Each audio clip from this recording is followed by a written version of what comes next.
نحمده ونستعينه ونستغفره ونؤمن به ونتوكل عليه ونعوذ بالله من شرور أنفسنا ومن سيئات أعمالنا من يهده الله فلا مضل له ومن يضلله فلا هادي له ونشهد أن لا إله إلا الله وحده لا شريك له ونشهد أن سيدنا وحبيبنا وحبيب ربنا وطبيب أرواحنا وقلوبنا محمدا عبد الله ورسوله صلى الله تعالى وعلى آله وأصحابه وأزواجه وأتباعه وبارك وسلم أما بعد فأعوذ بالله من الشيطان الرجيم بسم الله الرحمن الرحيم يا أيها الذين آمنوا اتقوا الله ولتنظر نفس ما قدمت لغد واتقوا الله إن الله خبير بما تعملون ولا تكونوا كالذين نسوا الله فأنساهم أنفسهم أولئك هم الفاسقون وقال أيضا في شان حبيبه مخبرا وآمرا إن الله وملائكته يصلون على النبي يا أيها الذين آمنوا صلوا عليه وسلموا تسليما صلى الله على صلى الله عليه صلى الله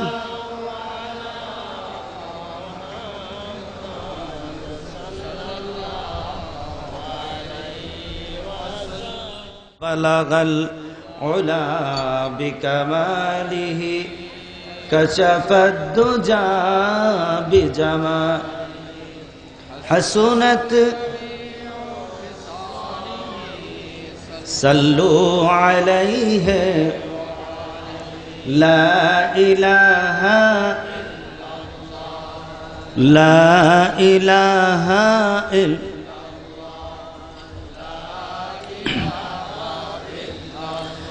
لا إله إلا الله محمد رسول الله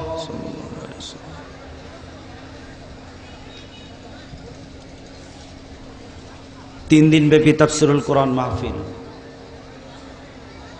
আজকে 3 দিনের দ্বিতীয় দিন, যদিও ঘোষণাতে বাস্তবতায় আজকেই প্রথম দিন। মাহফিলের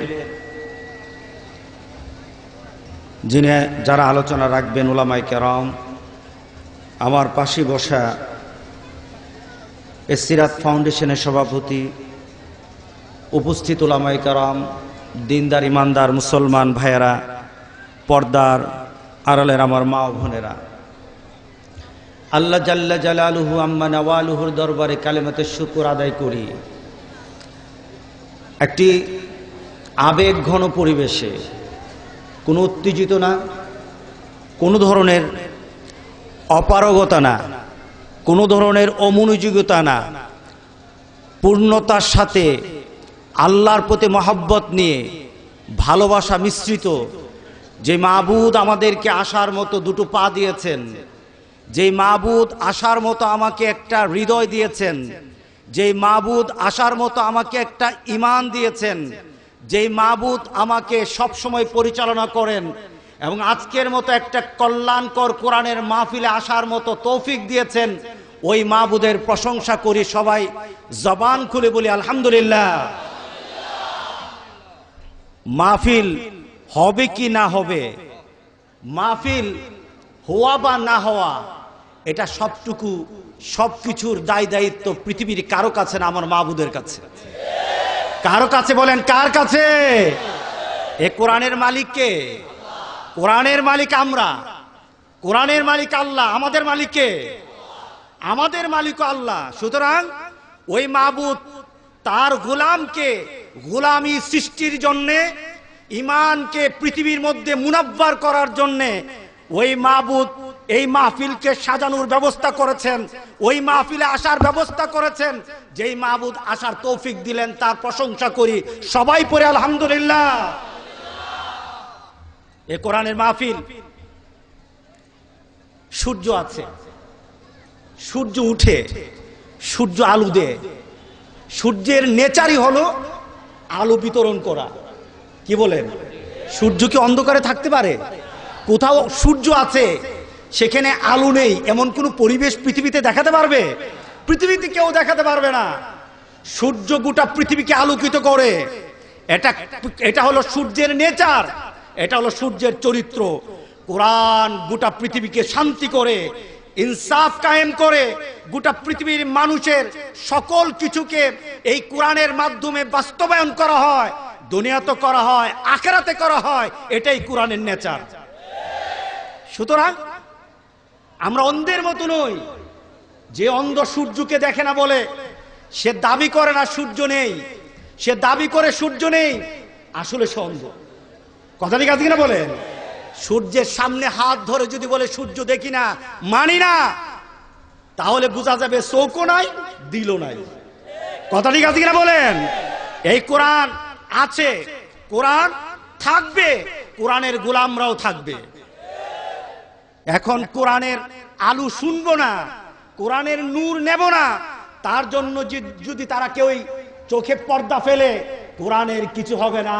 কোরআন ওই ঘরেই যাবে যেই ঘরে আলো দরকার আছে। কথা ঠিক আছে কিনা বলে? সুতরাং কোরআন হলো সবার জন্য, শুধু মুসলমানের জন্য কোরআন?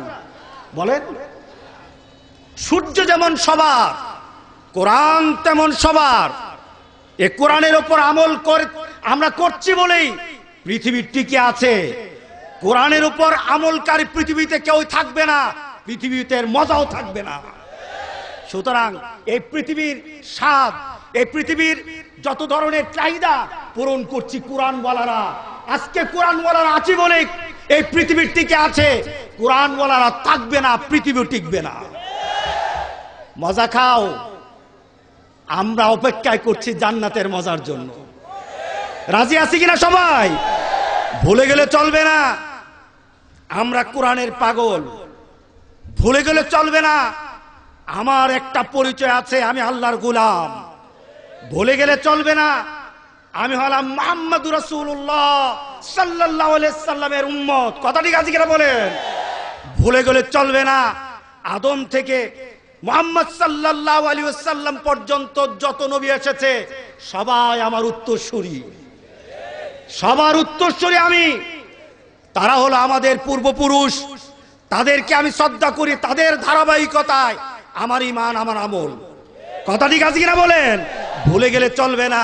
সুতরাং আমরা দাবি করি মুসলমান, এই মুসলমানের উপর কায়েম থাকতে রাজি আছে কিনা বলেন? এই মুসলমানিত্ব আমরা যদি হারিয়ে যায় আবার ফিরে চলে আসব, এটাই আমাদের তওবার কারণ হবে। কথা ঠিক আছে কিনা বলেন? সুতরাং আজকের মাহফিলে দুই একটি কথা বলবো ইনশাআল্লাহ। উলামায়ে কেরাম এখানে আসবেন, কথা বলবেন।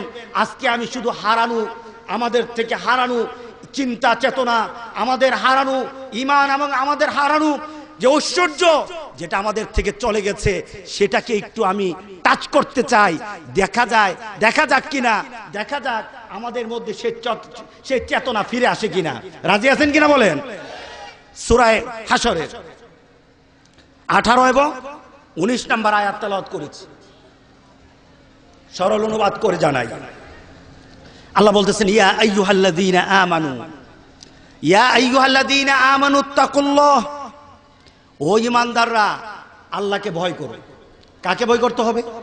জোরে বলেন, কাকে ভয় করতে হবে? আল্লাহকে ভয় কর। আল্লাহ বলছেন আমাকে ভয় কর। ওয়াল তানজুরু নাফসুম মা কদ্দামাত লিগাদ, এবং তুমি তাকে দেখো তোমার ভবিষ্যৎ আগত জিন্দেগির জন্য, আগত একটা সময়ের জন্য, আগত একটা ভবিষ্যতের জন্য তুমি কি জমিয়েছো। ওয়াল তানজুরু নাফসুম মা কদ্দামাত লিগাদ, ভবিষ্যতের জন্য কি সঞ্চয় করেছো একটু গুনে দেখো। তোমার জীবনে গুনে দেখো, তোমার মৃত্যুর পর জিন্দেগির জন্য তুমি কি সঞ্চয় করেছো। ওয়াত্তাকুল্লাহ, আল্লাহকে ভয় করো। ইন্নাল্লাহা খাবীরুম বিমা তা'মালুন, আল্লাহ বলেন আমি অবগত আছি তোমরা যা কিছু করো, এই বিষয়ে আমার জানা আছে, সব কিছু আমার জানা আছে। এরপরে আল্লাহ বলছেন, ওয়ালা তাকুনু কাল্লাযীনা নাসুল্লাহা ফাআনসাহুম, তাদের মতো হইও না যারা কি করে, কাল্লাযীনা নাসুল্লাহ, যারা আল্লাহকে ভুলে গেছে, ফাআনসাহুম, আল্লাহ তাকে আত্মভোলা বানিয়ে দিয়েছেন। কি করা হয়েছে? নিজেকে ভুলে গেছে, আল্লাহকে ভুলে গেছে। আল্লাহ বলেন যে আমাকে ভুলে আমি তাকে আত্মভোলা বানিয়ে দেই, তাদের মতো হইও না। ফাআনসাহুম উলাইকা হুমুল ফাসিকুন, যারা আমাকে ভুলে যায় আর আমি আর তাকে ভুলে দিই, আমাকে স্মরণ করা যার পক্ষে আর সময় হয় না, সুযোগ হয় না, সে আর সময় আমাকে পায় না স্মরণ করতে, তাকে আমি আত্মভোলা বানিয়ে দেই। যারা এই ধরনের মানুষ তোমাদের মধ্যে বাস করে, উলাইকা হুমুল ফাসিকুন, তারা হলো ফাসিক। তারা কারা? একটা ছোট্ট গল্প বলি, তাহলে বুঝবো কিভাবে আল্লাহ আত্মভোলা বানান, কিভাবে আমরা আল্লাহকে ভুলে যাই, আল্লাহ আমাদেরকে কিভাবে আত্মভোলা বানিয়ে দেন। ছোট্ট গল্প দিলে দেখি সামনে আগাবো। গল্পটা হলো, একটা বাঘ, তার ছোট্ট বাচ্চা আছে কতগুলো, বাচ্চাগুলি তার সাথে থাকে। হঠাৎ একদিন বাঘের যে শাবক আছে, বাঘের যে বাচ্চা আছে, বাচ্চাগুলি হারিয়ে গেল। এখন ছোট্ট বাচ্চা, সে তো তার মাকে ওইভাবে জানে না যেভাবে তার মাকে চেনা দরকার। মার চরিত্র কি, মা দেখতে কেমন, এটা তার তেমন ভাবে তার ব্রেইনে এটাকে ক্যাচ করে নাই। সে হারিয়ে গেছে, মা থেকে বিচ্ছিন্ন হয়ে গেছে। এরপরে বিচ্ছিন্ন হতে হতে পাহাড় থেকে নেমে এসে, সে পাহাড়ের পাদদেশে ছিল ভেড়ার পাল। কিসের পাল ছিল বলেন? কিসের পাল ছিল? ভেড়ার পাল ছিল।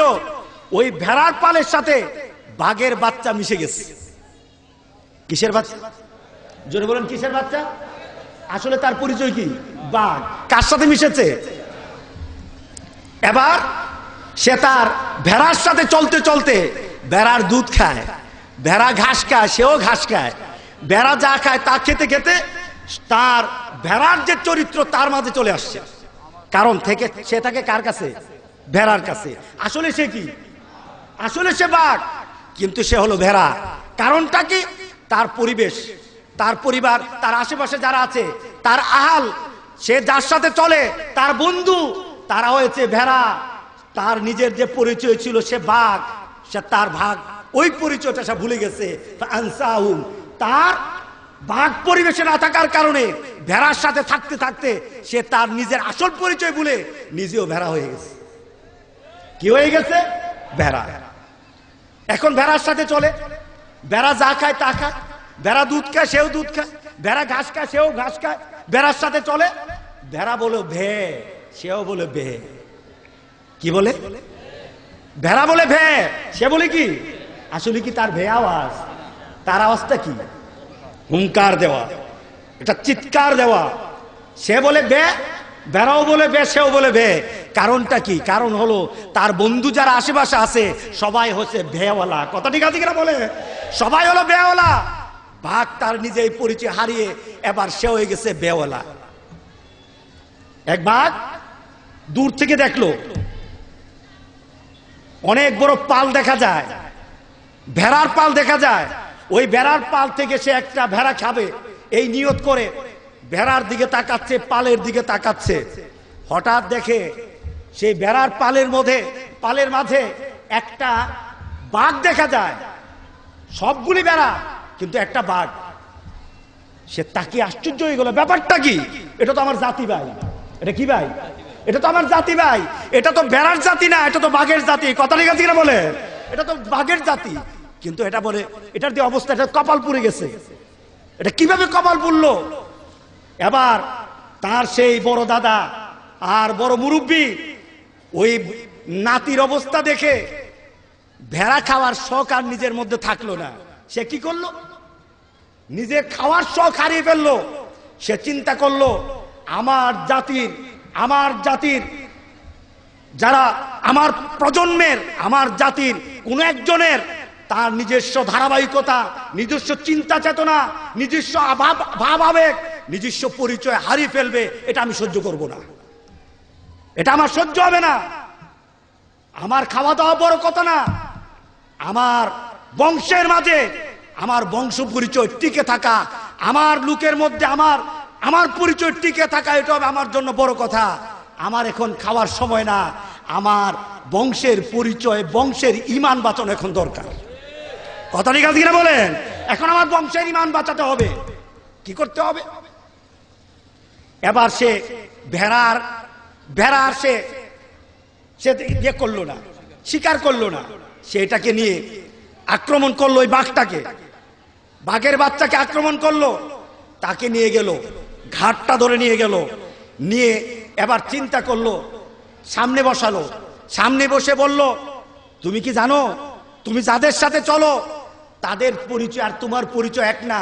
তুমি যাদের সাথে চলো তারা তোমার হুঙ্কার যদি পায় তারা বাংলাদেশ ছেড়ে ভারত চলে যাবে, কারণ তুমি বাঘের জাতি। কথা ঠিক আছে কিনা বলেন? তোমার পরিচয় এটা না, তোমার পরিচয় তুমি বাঘের জাতি। তুমি বে বলো কেন? তুমি বলো হুঙ্কার দাও, হালুম করে হুঙ্কার দাও। হুঙ্কার দেয় বে, কি কয়? বলে বে। আরে তুই বে বলার জিনিসটা তো তোর রক্তের ধমনীতে আছে মুসলমানের রক্ত, তোর রক্তের ধমনীতে আছে আল্লাহ রাসূলের শ্রেষ্ঠতম রক্ত। তুই ভের জাতি না, তুই আল্লাহু আকবার জাতি। কথা ঠিক আছে কিনা বলে? তুই তো আল্লাহু আকবরের জাতি। তুই বে বলস কে? ভে তো মুসলমানের কোন স্লোগান হতে পারে না। মুসলমানের স্লোগান হলো নারে তাকবীর। কপালটা পুড়লো কিভাবে? তোর কপালটা তো পুড়ে গেছে, কিভাবে পুড়লো? কি করা? অনেকভাবে চেষ্টা করলো। দেখ তোর মুছ আছে, আমারও মুছ আছে। বে, কি কয়? বে, কপালটা তো ভালো করে পুড়ছে। আরে তুই মুছ দেখ, এই যে দেখ দাঁত, বড় বড় দাঁত, এক একটা কামড় দিবি আর এক একটা ভেড়ার বাচ্চা মজা করে খেতে পারবি। তোর বড় বড় দাঁত, আমারও দাঁত। কবলে বে, কি কয়? বে। না, এটারে তো সোজা করা যাবে না। দেখ তোর লেজ আমার লেজ। বে, যাই বলে বলে বে। এটারে তো সোজা করা যাবে না, কি করতে হবে? এবার চিন্তা করলো, জঙ্গলে তো ঝর্ণা থাকে, কুয়া থাকে। ওই কুয়ার কাছে ধরে নিয়ে গেল, ধরে নিয়ে ঘাটটা ধরে এবার ওই পানির মধ্যে ধরে বলল, দেখ তোর চেহারা আমার চেহারা এক, দেখ তোর মুছ আছে আমারও মুছ আছে, তোর দাঁত আছে আমারও দাঁত আছে, তোর চেহারা দেখতে সুন্দর যেমন আমার চেহারা তেমন, তুই আর আমি এক জাতি। ওইগুলো হলো ভের জাতি আর আমি হলাম আল্লাহু আকবরের জাতি। সুতরাং বে হবে না, বে হবে না। তুই হুঙ্কার দে, তুই হুঙ্কার দে। আজকে থেকে বে চলবে না। মুসলমান, আজকে আমাদের অবস্থা হলো, তোর অবস্থা আমাদের অবস্থা হলো, আমাদের পরিবেশে কোরআনহীন পরিবেশে থাকতে থাকতে আমার ভিতরে আল্লাহ রাসূলের মহব্বত, আল্লাহ রাসূলের কর্ম, আল্লাহ রাসূলের বিধান, আল্লাহ রাসূলের প্রতি সকল ধরনের চাহিদা আমাদের থেকে চলে গেছে, আমরা ভেড় জাতি হয়ে গেছি। কথা ঠিক আছে কিনা বলেন? আমরা ভেড় জাতি হয়ে গেছি। আসলে তো আমরা ভেড় জাতি না, আমরা তো তেমন জাতি। যদি আমি হুঙ্কার দেই, ভেড় জাতি আমার কাছে থাকবে না, জান নিয়ে পালাবে, জান নিয়ে পালাবে। রাসূল পাক সাল্লাল্লাহু আলাইহি সাল্লাম তার সাহাবী রাসূল পাক সাল্লাল্লাহু আলাইহি সাল্লামের পরবর্তীতে হযরত ওমর ফারুক রাদিয়াল্লাহু তাআলা, উনি হলেন খলিফাতুল মুসলিমিন। উনি কে? খলিফাতুল মুসলিমিন। আজকে এই কারণে কথাটা বলি, আজকে কোরআনের মাহফিল, কোরআনকে আমরা ক্লাসিফাইড করি, এর সাথে থাকবে না থাকবে, এর সাথে থাকবে না থাকবে, মুসলমানের সাথে কোরআন থাকবে না। এটা তো এমন কথা, একটা ব্যক্তির সাথে যেমন শ্বাস থাকে না, মুসলমানের জন্য চিন্তা আসে তার সাথে কোরআন আছে কিনা আছে, এই পরীক্ষাটা ওইভাবে হবে। একটা ব্যক্তির সাথে শ্বাস আছে কিনা আছে, ওইভাবে পরীক্ষা হবে। কথা ঠিক আছে কিনা বলেন? মুসলমানকে কিভাবে ভাগ করবেন? তার সাথে কোরআন আছে কিনা আছে। মুসলমানের সাথে কোরআন থাকবে না কেন? মুসলমান কোরআন ছাড়া বাঁচতে পারে না। কথা ঠিক আছে কিনা বলেন? মুসলমান দুনিয়াতে কোরআন ছাড়া থাকতে পারে না। মুসলমান যেখানে কোরআনের আওয়াজ পায়, জান তো জান, দুনিয়া তো দুনিয়া। আমরা সাহাবীদের উত্তরসূরি, আমরা হুঙ্কার দিয়ে বলতে পারি, দুনিয়াতে থাকার জন্য আমার কোরআন দরকার, কোরআন ছাড়া অন্য কিছু চাই না। কথা ঠিক আছে কিনা বলেন? এটা কার দরকার? সবার জন্য নাকি কারো কারো জন্য? সবার জন্য।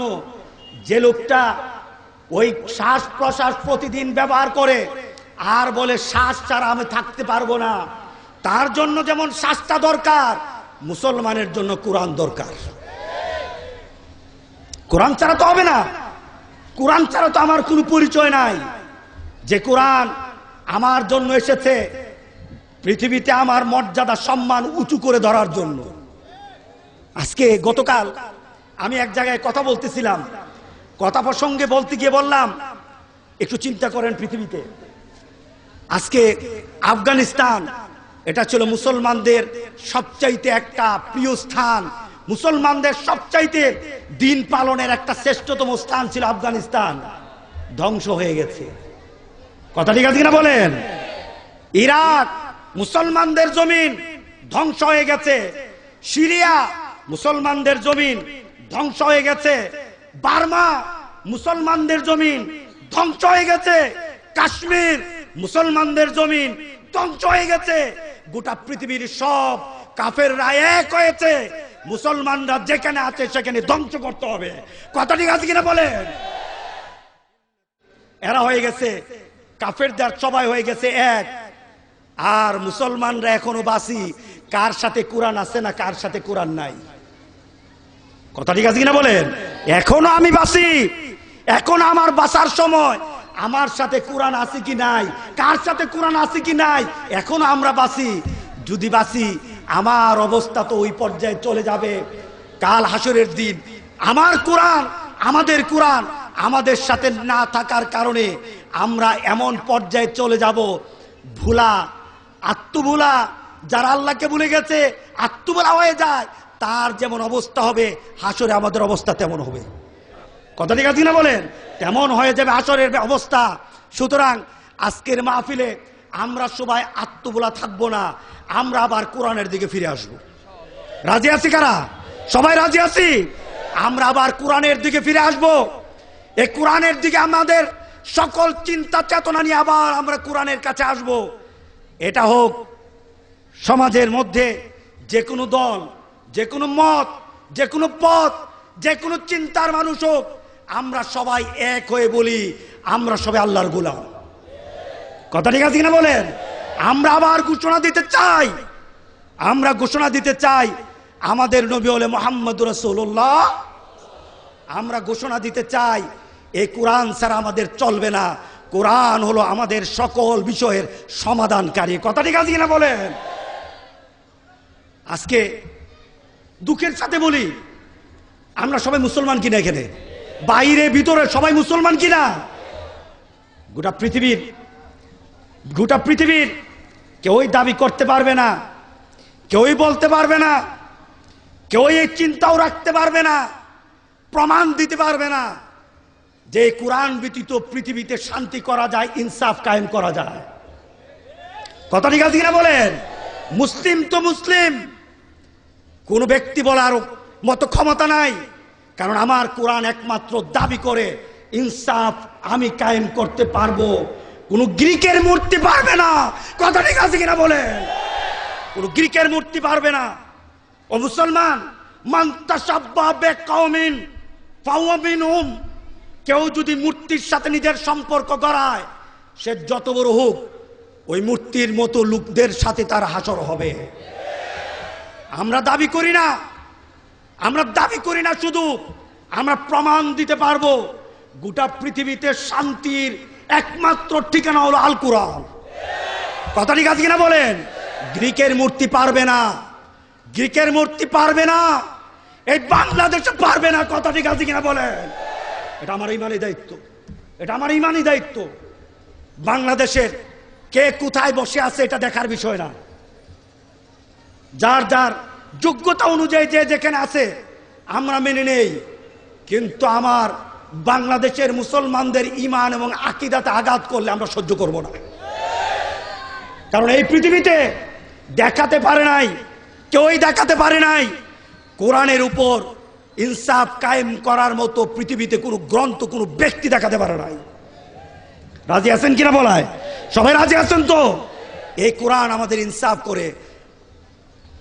মান ক্বালা বিহি সাদাকা ওয়া মান আদালা বিহি ওয়া মান হাকামা বিহি আদালা, এটা দিয়ে যে কথা বলে সে সত্য কথা বলে, আর এটা দিয়ে যারা ইনসাফ করে, রাসূল বলতেছেন সে ন্যায় ইনসাফ করে। কে বলেছে? মুহাম্মদুর রাসূলুল্লাহ সাল্লাল্লাহু আলাইহি ওয়াসাল্লাম। সুতরাং আমরা হারিয়ে যাব না, আমরা আবার ফিরে আসতে চাই। যেই কথা রেখে গেছেন মুহাম্মদ রাসূলুল্লাহ সাল্লাল্লাহু আলাইহি সাল্লাম, যেই দায়িত্ব রেখে গেছেন তার উম্মতের উপর, আমরা সেই পথে চলতে রাজি আছি কিনা বলেন? সবাই রাজি আছি কিনা বলেন? সবাই আল্লাহ তৌফিক দান করুক। আজকে এখানে বসে আবার আমার চিন্তায় এটা চলে আসলো যে আমরা আমাদেরকে ফিরে আনতে চাই। যদি ফিরে আনতে না পারি, তাহলে কোরআনের ওই আয়াতের মতো আমার অবস্থা হয়ে যাবে। আল্লাহ সুবহানাহু ওয়া তাআলা বলছেন, ইয়াউমা ইয়া'আজ্জু যালিমু আলা ইয়াদাই ইয়াকুলু ইয়া লাইতানি ইত্তাখাযতু মা'আর রাসূল সাবিলা ইয়া লাইতানি লাম আত্তাখিজ ফুলানান সাবিলা। হাসরে একটা দৃশ্য, পৃথিবীর দৃশ্য বললাম, আমরা ভুলে গেলাম। আবার ফিরে আসতে হবে কোরআনের দিকে। এই কোরআন আমাদের আসল ঠিকানা, কোরআন ছাড়া আমাদের আর কোনো ঠিকানা নাই। যদি ফিরে না আসতে পারি, তাহলে আমার অবস্থা কি হবে? আল্লাহ সুবহানাহু ওয়া তাআলা সূরা ফুরকানে আল্লাহ বলতেছেন 18 নম্বর আয়াতে, ইয়াউমা ইয়া'আজ্জু যালিমু আলা ইয়াদাই ইয়াকুলু ইয়া লাইতানি ইত্তাখাযতু মা'আর রাসূল সাবিলা। কাল হাসরের দিন কি সংখ্যক লোক হবে যারা নিজের হাত নিজে কামড়াবে, নিজের হাত কামড়িয়ে নিজের চামড়াগুলি, গোস্তগুলি ছিঁড়ে ফেলবে, নিজের শরীর থেকে গোস্তগুলি বের করে ফেলবে। তারা কারা? ঘটনা হলো রাসূল পাক সাল্লাল্লাহু আলাইহি ওয়াসাল্লামের জামানায় একজন লোক ছিল, তার নাম ছিল উকবা ইবনে আবি মুঈত। তার নাম ছিল উকবা ইবনে আবি মুঈত। সে ছিল ধনাঢ্য ব্যক্তি, ব্যবসায়ী। তার ব্যবসার সফলতা আসার সাথে সাথে সে একটা খাওয়া দিত, জিয়াফত দিত। সে কি দিত? একটা জিয়াফতের ব্যবস্থা করত। জিয়াফতের ব্যবস্থা করা হলো, জিয়াফত খাওয়ার প্রস্তুতি নেওয়া হলো। এমন সময় চিন্তা করলো, সবাইকে সব সময় দাওয়াত দিলাম, একটা লোককে তো দাওয়াত দিলাম না কোনো সময়, তাকে তো দাওয়াত দেওয়া দরকার। সে কে? তার ভিতরে চিন্তা আসলো, মুহাম্মদ সাল্লাল্লাহু আলাইহি ওয়াসাল্লামকে তো এবার দাওয়াত দেওয়া দরকার। কারণ দাওয়াত যদি না দেই, আমার দাওয়াতের মধ্যে কমপ্লিট আসে না, পূর্ণাঙ্গতা আসে না। কারণ আমার বাড়ির দাওয়াত সবাই খায়, শুধু মুহাম্মদ খায় না। তাকে দাওয়াত দিতে হবে। সবাই মিলে গিয়ে উকবা ইবনে আবি মুঈত রাসূলকে বললেন, আমার বাড়িতে আপনার দাওয়াত, আমি ব্যবসায় লাভবান হয়েছি, আমার বাড়িতে আপনি একটু খাওয়া দাওয়া করবেন। রাসূল পাক সাল্লাল্লাহু আলাইহি সাল্লাম উকবা ইবনে আবির মুইতের বাড়িতে গেলেন দাওয়াত পেয়ে। এবার খাওয়ার প্রস্তুতি হলো, সব খাওয়া দাওয়া রেডি। এমন সময় রাসূল চিন্তা করলেন, আমি বাঘ শুধু খেতে আসতে রাজি না, খাইতে রাজি না, হাদিয়া নিতে রাজি না। ইসলামের দাওয়াত সমাজের মধ্যে মানুষের কাছে ইসলামের দাওয়াত দিয়ে এই দাওয়াতের কাজ করে এরপরে যাব। কথা ঠিক আছে কিনা বলেন? শুধু দাওয়াত খাবো না, আমার কাজ হবে একদিকে দাওয়াতও খাবো, আরেকদিকে দাওয়াত দেব। সুবহানাল্লাহ বললেন না? আমাদের সমাজে কিন্তু এখন একটু ব্যতিক্রম হয়ে গেছে। আমরা যারা এই স্টেজে বসে কথা বলি, দাওয়াত আপনাদেরকে ঠিক দেই, কিন্তু নিজের পাওনাটা যদি এদিক ওইদিক হয় ওইটাও বুঝে নেই। কথা ঠিক আছে কিনা বলেন? ওইটাও বুঝে নেই। এখানেও বলছো হক কথার ফুল ফুটানো হয়, কিন্তু হাদিয়ার খেত ছুরেঙ্গা নেই। আছে কিনা বলেন? এই দাওয়াত নয়, আমাদের দাওয়াত হবে রাসূল পাক সাল্লাল্লাহু আলাইহি সাল্লামের সুন্নত তরিকার দাওয়াত। কথা ঠিক আছে কিনা বলেন? দাওয়াতে যাব, যদি দাওয়াতে খাওয়া থাকে খাবো, যদি খাওয়া না থাকে বিদায় হব, তবু ইসলামের দাওয়াত দিয়ে যাব। রাজি আছে কিনা সবাই? সবাই এই কাজ করতে হবে, এইভাবে দাওয়াত দিতে হবে। রাসূল বললেন উকবা ইবনে আবি মুইতের বাড়িতে আমি শুধু ভাত খাবো এটা হবে না, তাকে দিনের দাওয়াত দেবো, কলেমার দাওয়াত দেব। এবার উকবা ইবনে আবি মুইতকে বলল, উকবা তুমি আমার একটা কথা রাখলে ভাত খাবো। কেন? কি কথা? তুমি যদি কালেমা পড়ো তাহলে ভাত খাবো। সুবহানাল্লাহ বললেন না? আজকে আমরা যারা বিভিন্ন বাড়িতে দাওয়াত খাই, বাড়িতে যাওয়ার পর বাড়িওয়ালার সাথে চুক্তি করতে হবে, এই বাড়িতে নামাজ পড়লে ভাত খাবো, না হলে খাবো না। কথা ঠিক আছে কিনা বলেন? যদি ওইভাবে দাওয়াত টেকনিক অনুযায়ী দেওয়া হয়, যদি বাড়িওয়ালাকে বলা হয় ভাই আপনি নামাজ পড়েন কিনা, নামাজ পড়ি আলহামদুলিল্লাহ, ভাত খাবো। নামাজ পড়তে পারি না ঠিকভাবে, নামাজ পড়লে ভাত খাবো। কথা ঠিক আছে কিনা বলেন? এইভাবে যদি সমাজের মধ্যে দাওয়াতি টেকনিক, রাসূলের টেকনিক ধরা হয়, সমাজের মধ্যে মুমিন বাড়বে না কমবে? দিন দিন কোরআন বলা বাড়বে, হাদিস বলা বাড়বে, আমলি লোক বেড়ে যাবে, আল্লাহওয়ালা বেড়ে যাবে। কথা ঠিক আছে কিনা বলেন? আল্লাহওয়ালা বেড়ে যাবে। রাসূল পাক সাল্লাল্লাহু আলাইহি সাল্লাম বললেন, উকবা খাওয়াতে বসলাম কিন্তু খাবো না যতক্ষণ পর্যন্ত তুমি মুসলমান না হবা। আল্লাহু আকবার, আল্লাহু আকবার। উকবা ইবনে আবি মুইত রাসূলকে বললেন, এটা কিভাবে সম্ভব? আপনাকে দাওয়াত দিলাম, আপনি খাবেন, এটাই তো বড় কথা। এখন আপনি বলতেছেন আপনার ইসলাম গ্রহণ করতে হবে, এটা কিভাবে সম্ভব? তুমি যদি ইসলাম গ্রহণ না করো, আমি খাবো না। আল্লাহু আকবার, আমি খাবো না। এবার রাসূল পাক সাল্লাল্লাহু আলাইহি সাল্লামের অবস্থা দেখে, দৃঢ়তা দেখে উকবা ইবনে আবি মুইত বললেন, আপনি যখন খাবেনই না, এত যখন জোরাজুরি, জান আমি ইসলাম গ্রহণ করব, আমাকে পড়ায়েন লা ইলাহা ইল্লাল্লাহু মুহাম্মাদুর রাসূলুল্লাহ। উকবা ইবনে আবি মুইত মুসলমান হয়ে গেলেন। এবার খাওয়া দাওয়া চলতে আরম্ভ করলো। এবার উকবা ইবনে আবি মুইতের এক বন্ধু ছিল, উবাই ইবনে খালফ। নামটা কি ছিল?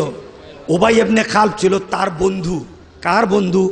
উকবা ইবনে আবি মুইতের বন্ধু উবাই ইবনে খালফ, যে বদরের যুদ্ধে কচুকাটা হয়েছে। বদরের যুদ্ধে তাকে কচুকাটা করা হয়েছে। সেই উকবা ইবনে আবি মুইতের মুসলমান হওয়ার পর উতবা ইবনে খালফ দৌড়ে তার বাড়িতে গেল, গিয়ে বলল, কি হলো? শুনলাম তুমি নাকি মুসলমান হয়ে গেছো, তুমি নাকি ইসলাম গ্রহণ করেছো, আমি শুনতে পেলাম, ঘটনাটা কি? ভাই মোহাম্মদ এসে এমনভাবে ধরলো, মুসলমান যদি না হই তাহলে আমি বেইজ্জতি হয়ে যাই। রাসূলের পীড়াপিড়িতে আমি বাধ্য হয়ে ইসলাম গ্রহণ করেছি। আসলে মন থেকে হই নাই, আমি আসলে মন থেকে হই নাই, আমি আমার জান বাঁচানোর জন্য, ইজ্জত বাঁচানোর জন্য আমি এই কাজ করেছি। বর্তমানে এমন আছে কিনা? চান্লার মাহফিল, কারো বাপ দাদার কথা বলা হয় না। চান্লার মাহফিলে কোনো ব্যক্তিকে উঠানো হয় না, জানলার এই মাহফিল থেকে যারা এই মাহফিলে আসে সবগুলি আল্লাহওয়ালা হয়ে বাড়িতে যায়। কথা ঠিক আছে কিনা বলেন? সবগুলি আল্লাহওয়ালা হয়। সবগুলির কলিজায় রাসূলের প্রেম নিয়ে বাড়িতে যায়। কথা ঠিক আছে কিনা বলেন?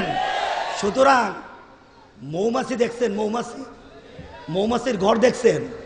মৌমাছির ঘর কারো ডিস্টার্ব করে? কারে ডিস্টার্ব করছে বলেন? রাগ করতেছেন নাকি? কারো ডিস্টার্ব করছে নাকি বলেন? মৌমাছির ঘর কাউকে ডিস্টার্ব করে না। কিন্তু কোন পুংটা মানুষ যদি, পুংটা পোলাবান যদি একটা ঢিল দেয় তখন কি অবস্থা হয় বলেন? কতটুকু যায়? পানির নিচে পর্যন্ত চুবাইয়া মারে। কথা ঠিক আছে কিনা বলেন? কোরআনের মাহফিল সবার জন্য, এই এলাকার প্রত্যেকটি মানুষের জন্য, যারা নামাজ পড়ে তাদের জন্য, যারা নামাজ পড়ে না তাদের জন্য, যারা ইসলামের পথে নাই তাদের জন্য, যারা ইসলামের বাইরে আছে তাদের জন্য। কথা আছে কিনা বলেন? কারণ অনেকে নামাজ পড়ে না কিন্তু মরার সময় বলে বাইরে একটু কোরআন শোনাতো, ওই মাদ্রাসার কিছু পোলাপান একটু আনতো, একটু কোরআন আমারে শোনায়া মরতে দে। কথা ঠিক আছে কিনা বলে? জীবনে কোরআনের মাহফিলে বসে নাই, কোরআনের মাহফিলের কাছে যায় নাই, কিন্তু তার মরার পরে আবার কোরআন খতম করা হয়। আছে কিনা বলেন? কোরআনের মাহফিলের কাছেও আসে না, কিন্তু মাঝে মাঝে চিন্তা করে যে কোরআনটা যদি কেউ আমাকে একটু মরার সময় শোনায় দিত তাহলে বোধহয় কবরে একটু ভালো থাকতাম। আছে কিনা? সুতরাং যারা মাহফিলে আসি আমরা, শুধু আমাদের জন্য কোরআন নাকি সবার জন্য কোরআন? সবার জন্য কোরআন। কারণ তুমি কোরআনে আজকে আসতে পারলা না, তোমার মরার সময় তুমি কোরআন খুঁজবা। তুমি না খোঁজো, তোমার পরিবার খুঁজবে। যদি তোমার পরিবারও না খুঁজে, কবরে যাওয়ার পর জীবনে নামাজ পড়ে নাই, পাক পবিত্র নাই, তোমার নাম উঠলে বলে আল্লাহ তোমারে মাফ করুক, সূরা ফাতিহা পড়ে। কথা ঠিক আছে কিনা বলেন? যে কোনো ভাবে তুমি কোরআনের কাছে আসবা, কিন্তু তুমি কোরআনের সাথে পিঠে যদি জীবন্ত অবস্থায় করো তাহলে কিন্তু তোমার আখিরাতের মর্যাদা কিন্তু উকবা ইবনে আবি মুইতের মতো তোমার অবস্থা হবে। কারণ উকবা ইবনে আবি মুইত কোরআন পাওয়ার পরও কোরআনের পথে থাকতে পারলো না। তার বন্ধু বলল, বন্ধুর কারণে সে কোরআনের পথে থাকতে পারলো না। তার বন্ধু বলল, তুমি যদি মুহাম্মদ সাল্লাল্লাহু আলাইহি সাল্লামের কাছে কোরআন নিয়েছো, কলেমা নিয়েছো, সেই মুহাম্মদ সাল্লাল্লাহু আলাইহি সাল্লামকে থুতু দিতে হবে। কি দিতে হবে? কি দিতে হবে? থুতু দিতে হবে। মুহাম্মদকে যদি থুতু দাও তাহলে আমি তোমার বাড়িতে থাকবো, আমি তোমার বাড়িতে খাবো না, তোমার খাবো না। কে বললো? এটা কে বললো? উতবা। কে বললো বলেন? কে বললো? উতবা কে ছিল? তার বন্ধু। উতবা কে ছিল? তার বন্ধু। বন্ধুর কারণে বন্ধু জান্নাতি হয়, আর বন্ধুর কারণে বন্ধু হারাম পথে, কোরআন বিরোধী পথে যায়। কথা ঠিক আছে কিনা বলেন? বিড়িওয়ালা বিড়ি কি দাওয়াত দে বলে নাকি আতরের দাওয়াত দে? আপনাদের এলাকায় কোন বিড়িওয়ালারা দেখছেন বলে যে ভাই আমার কাছে বস, তোর আমার গায়ে বিড়ির গন্ধ, তোর গায়ে আতরের গন্ধ? কি বলেন? এমন হবে? কি হবে? বিড়িওয়ালার কাছে দাওয়াত নেন আর না নেন, বসে থাকবেন, বিড়ির গন্ধ অটোমেটিক বাগনা পাইয়া যাবেন। কথা ঠিক আছে কিনা বলেন? বেনামাজি, কোরআনহীন, যারা কোরআনের বাইরে চলে তাদের সাথে চলাফেরায় ঈমান যাওয়ার সম্ভাবনা থাকে। কথা ঠিক আছে কিনা বলেন? উকবা ইবনে আবি মুইত সে কিন্তু রাসূলের দাওয়াতে মুসলমান হয়েছিল। সুবহানাল্লাহ বললেন না? রাসূলের দাওয়াতে মুসলমান, রাসূলের দাওয়াতে মুসলমান, রাসূল তাকে মুসলমান করলেন। মুসলমান করার পরও বন্ধুর কারণে ওই বন্ধু বললেন, তোমার বাড়িতে তখন খাবো যদি তুমি মুহাম্মদের মুখে থুতু মারতে পারো। এবার সে চিন্তা করলো যে আমি আমার দুস্থ বানানো রাখা দরকার, এই দুস্থ হলো আমার পুরান দুস্থ, মুহাম্মদ তো আমার নতুন দুস্থ হইতে গেছিল, সুতরাং এই দুস্থ আমার দরকার নাই, পুরান দুস্থ ঠিক রাখি। এবার পুরান দুস্থকে ঠিক রাখতে গিয়ে রাসূলের কাছে গিয়ে রাসূলের মুখ মুবারকে থুতু মারল। কোরআন থেকে ফিরে আসলো, ইসলাম থেকে ফিরে আসলো, সে ইসলামকে ফিরিয়ে দিল। রাসূল তখন তার জন্য দুঃখের সাথে বসে আছে। এমন সময় আল্লাহ সুবহানাহু ওয়া তাআলা আরশ থেকে তাকে ডেকে বললেন, তুমি ভয় পাইও না হে মুহাম্মদ, তুমি লজ্জিত হইও না।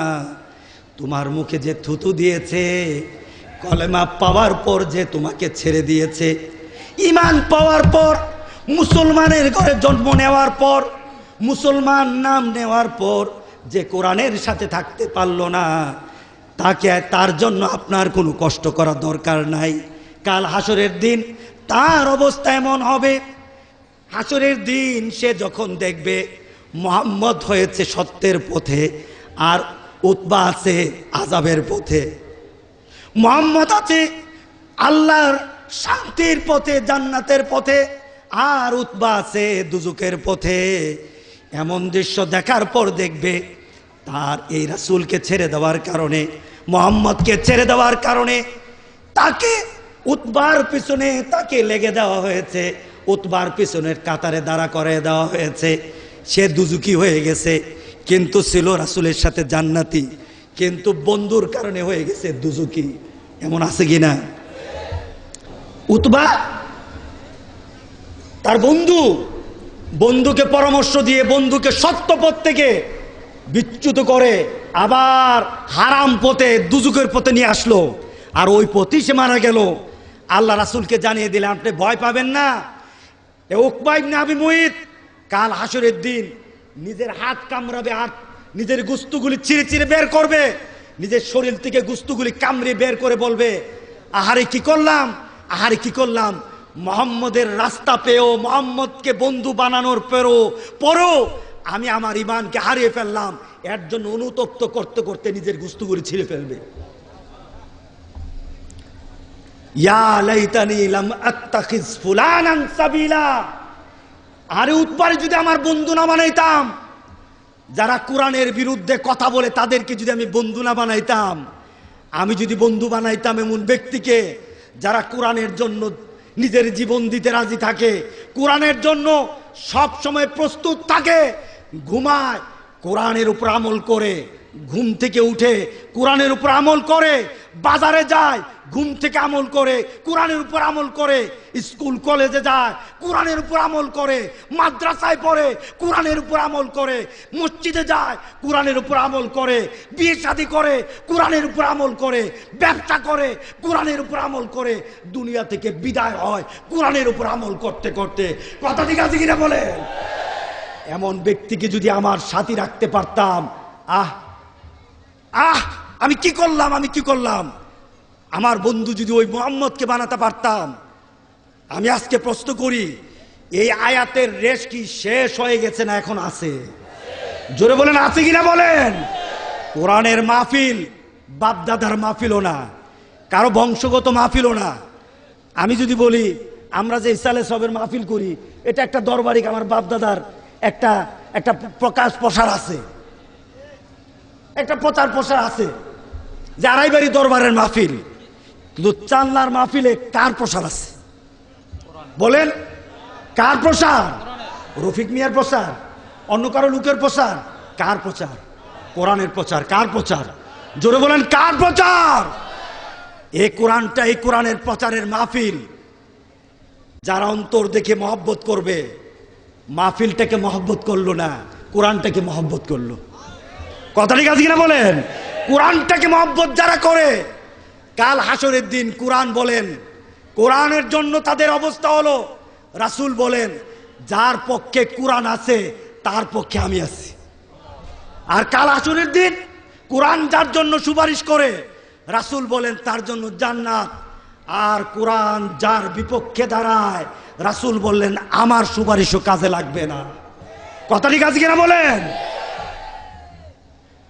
আরে কোরআন ছেড়ে দিলাম, কোরআন ছেড়ে দিলাম। আজকে আমরা সব ধরতে রাজি আছি, দরবার ধরি, হুজুর ধরি, সব ধরি। কথা ঠিক আছে কিনা বলেন? আপনি দল করেন, যে কোনো দল করেন, আপনার দল বড় কথা নয়, এখানে কোরআন বড় কথা। কথা ঠিক আছে কিনা বলেন? কোরআন বড় কথা। আপনি কোন দল করবেন? আপনি কি মনে করেন আপনি একটা ইসলামী আন্দোলনের দল করেন, এর জন্য আপনি অনেক কিছু হয়ে গেছেন? খোদার কসম না, যতক্ষণ পর্যন্ত আপনার কলিজার মধ্যে কোরআন এবং হাদিসের মহব্বত না আসবে। কথা ঠিক আছে কিনা বলেন? আজকের এখানে মাহফিলের এশার নামাজ আদায় করলাম, যুবকগুলি নামাজি, কয়টা মাহফিলে গিয়ে পাবেন নামাজের আহ্বান দিলে মাহফিল শুনতে রাজি আছি, নামাজ পড়তে রাজি না। কথা ঠিক আছে কিনা বলেন? দৃশ্য কত সুন্দর। এই যুবকগুলি কোরআনকে মহব্বত করে, আর যারা কোরআনকে মহব্বত করে তারাই স্মার্ট, দুনিয়া তো আখেরাত।